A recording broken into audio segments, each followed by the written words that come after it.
More of the dance competition right after this. Final. It will be a head-to-head confrontation between 1993 national champions Renee Roca and Gorcia Sur and the defending U.S. champions Elizabeth Punsalan and Jared Swallow.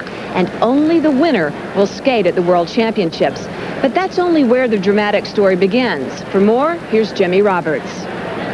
Well, Julie, this is a story that is so complicated, so bizarre, and at times tragic that it might seem more like soap opera fiction.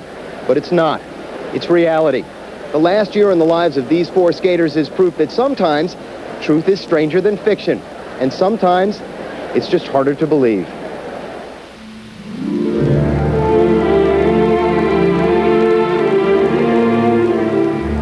It was a period of time with no emotional middle. Only highs and lows. Back in 1990, Gorcia Sur had defected from Russia. In order to skate on the U.S. Olympic team, though, he would need to be a citizen. So the team tirelessly lobbied Congress to speed up the process, only to see it derailed on the eve of the '94 Nationals. You never count on anything 100%, but it seemed to be moving in the direction that we wanted, and things seemed to be okay. And then the week before Nationals just all blew up. Their Olympic dream was crushed. And when Renee broke her wrist in a freak collision during a practice a week later, gone too was their hope of even defending their national title.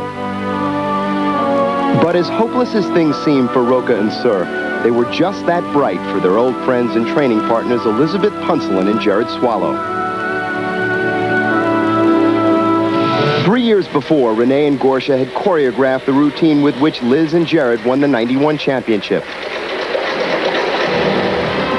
Now in '94, with a stirring performance before a hometown crowd in Detroit, Liz and Jared would win a second title.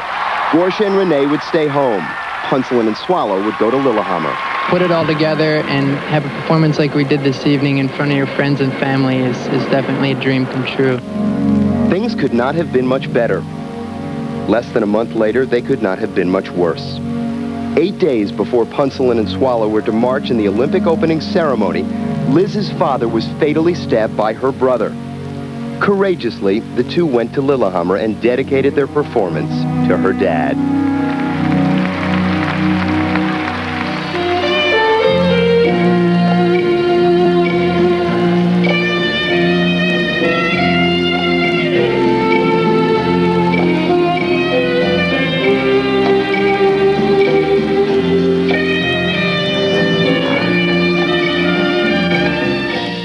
I felt like skating was a relief from everything that had been happening off the ice, and when we got back on the ice, it was calm, you know.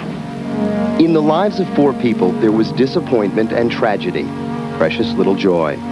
In the crucible of competition, their relationship soon changed. I don't think that what happened on the ice made it more distant. I think what was happening off the ice kind of kept a little bit more cool air in between. It was the citizenship issue. Gorcia and Renee had lobbied Congress before the '94 Nationals, but they were shocked to later find out that so too had Jared and Liz. Well, frankly, we wrote letters of disapproval for the reasons that everyone should go through the system of getting naturalization in the same manner. Everyone should be equal. There wasn't one individual who pushed it. There was quite a large contingent, and I'll be honest with you that we were part of that contingent.